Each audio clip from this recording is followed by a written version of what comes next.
This is another sign of the times, an analysis, and a commentary. Donald Trump has become the megalomaniac president.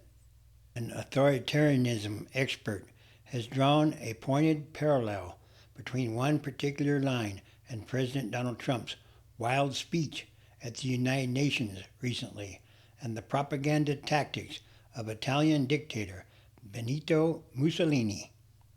Trump, during his address, attacked green energy and warned world leaders, if you don't get away from this green scam, your country is going to fail somehow. And I'm really good at predicting things, he continued, citing a 2024 campaign hat emblazoned with the slogan, Trump was right about everything. No, Donald Trump has become a megalomaniac president. A petty little man he is, typical schoolyard bully.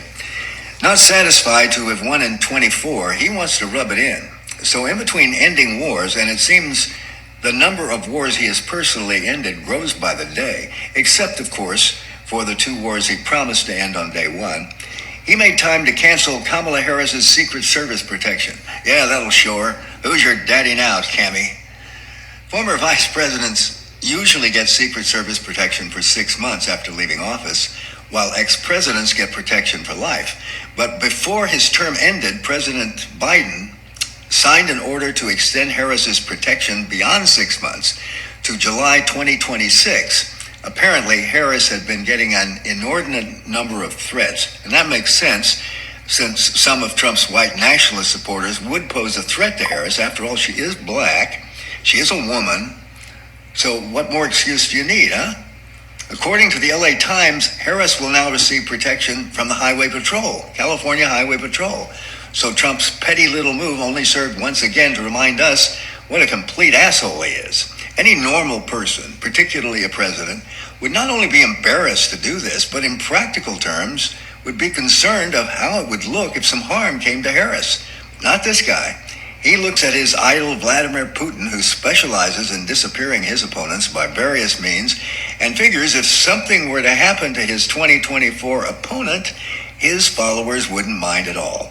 As for the greater public he is supposed to serve, surely you jest. That ship sailed a long time ago. As far as Trump is concerned, his country is made up of 2 factions, those who are for him and the commie lowlifes who are against him. Well, speaking for this commie lowlife, Mr. Trump, the only thing I find more despicable than you is, well, actually, I don't think there is anything. Adjectives to describe how you feel about Trump. Maybe this will serve as a kind of a purge. It's by somebody named Oliver Kornetsky. I don't know anything about him other than he has a Substack column and that he doesn't like Trump very much. Here's what he says. Behold, the festering carcass of American rot, shoved into an ill-fitting suit, the sleaze of a con man, the cowardice of a draft dodger, the gluttony of a parasite, the racism of a Klansman, the sexism of a back alley creep, the ignorance of a barstool drunk, and the greed of a hedge fund ghoul, all spray painted orange and paraded like a prize hog at a country fair. Not a president, not even a man, just the diseased distillation of everything this country swears it isn't, but has always been. Arrogance dressed up as exceptionalism, stupidity passed off as common sense, cruelty sold as toughness, greed exalted as ambition, and corruption worshipped like gospel.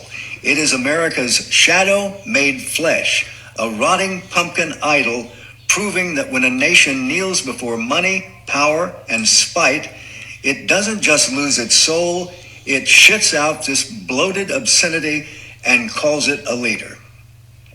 Well, okay, I could have done without that last part. I believe this country made a huge mistake in 24.